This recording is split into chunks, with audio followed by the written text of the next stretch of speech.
Okay, I'm France and I seem to be dominating the wine market, but where are all the wheat farms and the vineyards? I don't seem to be producing any wine in France. Where? Oh, that's right. I moved it all to North Africa because of the wine blight in the 1860s. Hello, everyone, and welcome to another episode of Counterfactual Gaming. This is the web series where we figure out how something was historical or canonical in a work of fiction, and then we do the opposite in a video game. Now, before we get started, if anybody likes what they're seeing, please like and sub.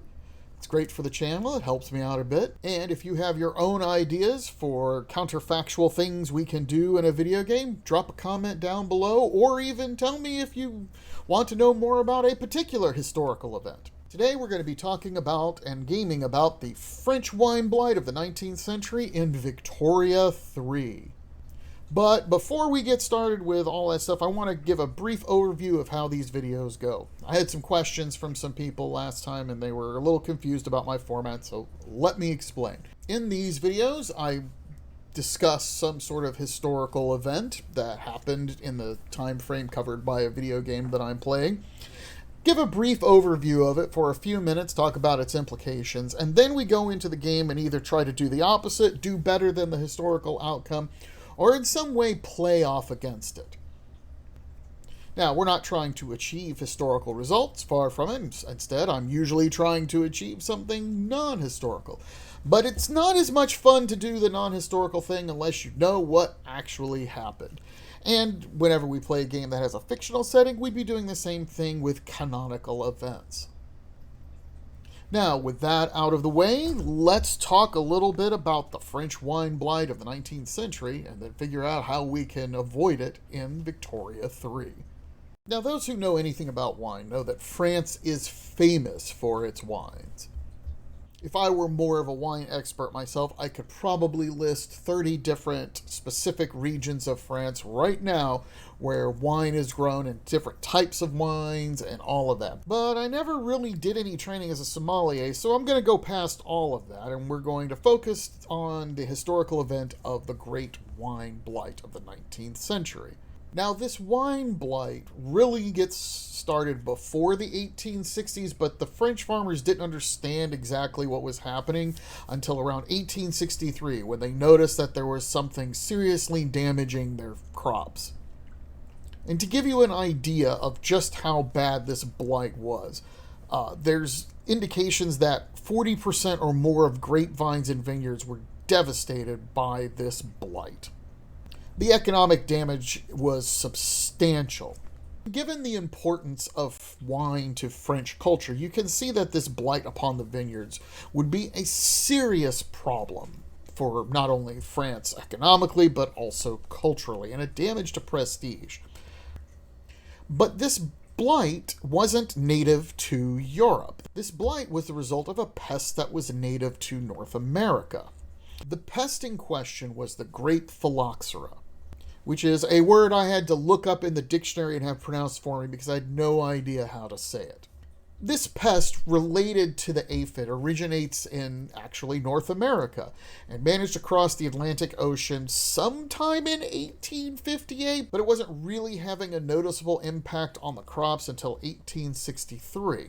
Now, while the phylloxera is devastating to the vineyards in France, the grapes of North America and their vines were much more resistant to phylloxera.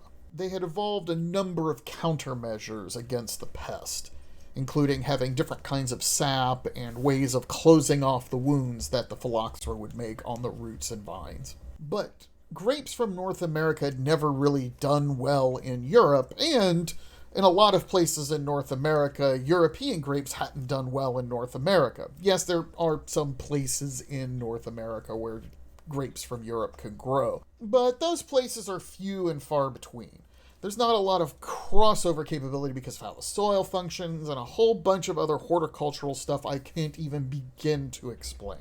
But even though you couldn't necessarily grow North American grapes very well in most of France. And while you couldn't just transplant North American grapes to France and expect them to thrive in the same way French grapes could thrive, a couple of vintners, along with some entomologists in the US, figured out that you could graft the rootstock of some American grapes onto the vines of French plants and create a kind of hybrid that would be resistant to the phylloxera. Now, what makes the historical situation interesting here is that probably a lot of you are thinking, oh, they just needed better pest control, or they needed like DDT or something fancy to kill off the pests. But no one ever found a way to kill off the phylloxera without killing off the vines. The only solution in this case was to use grafting of the two different vines together to create a resistant plant that could stop the phylloxera. I was looking into it, and apparently even today there is not really a cure or a chemical way of dealing with phylloxera. You can't just spray your bug spray on it and get them to go away. If you've got a phylloxera problem, you've got to have resistant grapes and vines. Now, the good news is that phylloxera only grows in certain places effectively, so while you did need to do some grafting in France, other parts of the world didn't need to go through this process because the phylloxera just couldn't survive in other places of the world very well, and so your plants are safe there. And of course, if you're in North America, and you're using North American grapes, you don't care about phylloxera because your grapes already are resistant to the pest. Now, it took some time, but by the 1870s and 1880s, the French wine industry had been saved thanks to grafting these vines on. Now, historically, there were some attempts to move vineyards to North Africa. And had there never been a way of fixing phylloxera in Europe, that process might have continued. We'll never know. But in a video game, we can actually see what would that look like. Could France have moved the entire wine industry to North Africa? And could France have actually supplied both its need and the world's need with vineyards from its colonial empire? Well, that's what we're going to do today. For this run of Victoria 3, what I want to do is sort of simulate the great French wine blight. And instead of fixing the wine blight through science and horticulture and all those fancy things that they did to save the plants through grafting vines and rootstock, we're going to do the Victoria 3 solution, which is if we're having a hard time growing crops in one place, we're just going to wholesale move that industry to a colonial empire. So for this run through in Victoria 3, what I'm going to do is build up France as a colonial power, just like they were historically, grab as much of North Africa as I can, and then by 1875, we're going to see if I can satisfy not only France's obsessive demand for wine, but any export demand placed upon me by other countries who want French wine. Now, in order for me to consider this having been a satisfactory run, what I want to do is be able to look at the trade screen and say, okay, I've got French wine being produced. I need to be the number one producer in the world, and the price point of French wine needs to be at its base cost or lower. If French wine is at 10% higher than base cost or something like that, then I will not consider my run a success. I am also going to demolish every single wheat farm in France. Now, I had originally considered maybe leaving some of those wheat farms intact and then just not having them use the vineyard PM. But as you'll see when we go through it, it makes more sense just to consolidate French grain production in North Africa at this point anyway. And so I was like, well, I might as well demolish all those useless French farms that aren't doing me a whole lot of good and just centralize that agriculture in North Africa in states where we have enough throughput bonus to actually make a difference. Since the process of conquering North Africa and building farms isn't particularly interesting in Victoria 3, it's really simple, anyone can do it, I think it's time to have a montage. So we're going to cue the music and get to work.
Yeah, I don't know why cloud saves have a little delay on my machine. Probably because I've got a terrible machine. What can you do? But without that little delay, we wouldn't hear the door closing sound from Victoria 3. Now that we've got all that sorted and it's 1875, let's take a look at our wheat farms and wine production and see what's going on. As you can see, in Tunisia, we have largely just wheat farms, and we are producing so much wheat and wine that the prices are really low. If we look at the price of wine, we can see it's negative 24% of base price. We are the #1 producer of wine.